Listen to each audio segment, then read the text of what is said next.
ሰላም አድማጮቻችን፣ ዛሬ ሰኔ 15 ቀን 2018 ዓ.ም ከኢትዮጵያና ከዓለም አቀፍ መድረክ ከፍተኛ ትኩረት የሳቡ ዜናዎችን ይዘን ቀርበናል።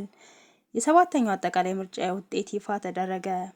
ብልጽግና ፓርቲ አብላጫ ድምፅ አግኝቷል። አሜሪካን በህወሓት መሪዎች ላይ አዲስ የቪዛ ማዕቀብ መጣሏን አስታወቀች። እነዚህ ውሳኔዎች ለሀገሪቱ የፖለቲካና የሰላም ሂደት ምን ትርጉም አላቸው? እስከ ፍጻሜው ድረስ አብራችሁን ቆዩ። ለቻናላችን አዲስ ከሆናችሁ ሰብስክራይብ በማድረግ ቤተሰብ ይሁኑ። የኢትዮጵያ ብሔራዊ ምርጫ ቦርድ የሰባተኛው አጠቃላይ ምርጫ የመጨረሻ ውጤት አስታውቋል። በውጤቱ መሰረት ገዢው ብልጽግና ፓርቲ ከ547 የህዝብ ተወካዮች ምክር ቤት መቀመጫዎች 438ቱን በማሸነፍ የበላይነቱን ይዟል። ይህ ማለት ጠቅላይ ሚኒስትር አብይ አህመድ ለሁለተኛ ጊዜ በስልጣን ላይ ይቆያሉ ማለት ነው። ተቃዋሚ ፓርቲዎች 40 መቀመጫዎችን ሲያሸንፉ፣ ገለልተኛ እጩዎች 8 መቀመጫዎችን ማግኘታቸውን ቦርዱ አስታውቋል። በተለይም ኢዜማ ፓርቲ 86 መቀመጫዎችን በማግኘት የሀገር አቀፍ ደረጃ ቀዳሚ ተፎካካሪ ፓርቲ ሆኖ ማጠናቀቁን አስታውቋል።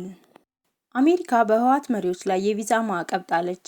የአሜሪካ መንግስት በህዝባዊ ወያኔ ሓርነት ትግራይ ህወሓት አመራሮችና በቅርብ ቤተሰቦቻቸው ላይ የቪዛ እገዳ መጣሉን አስታውቋል።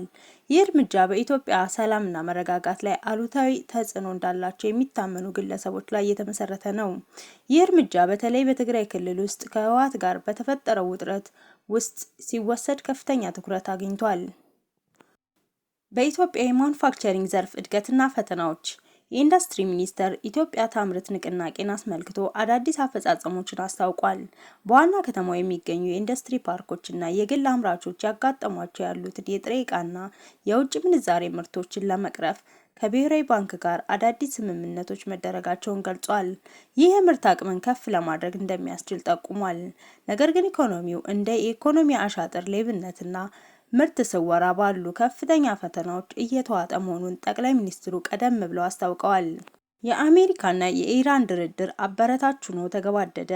የአሜሪካና የኢራን የመጀመሪያ ዙር ድርድር አበረታች ውጤት እንዳሳየ አሸማጋዮቹ ኳታርና ፓኪስታን አስታወቁ።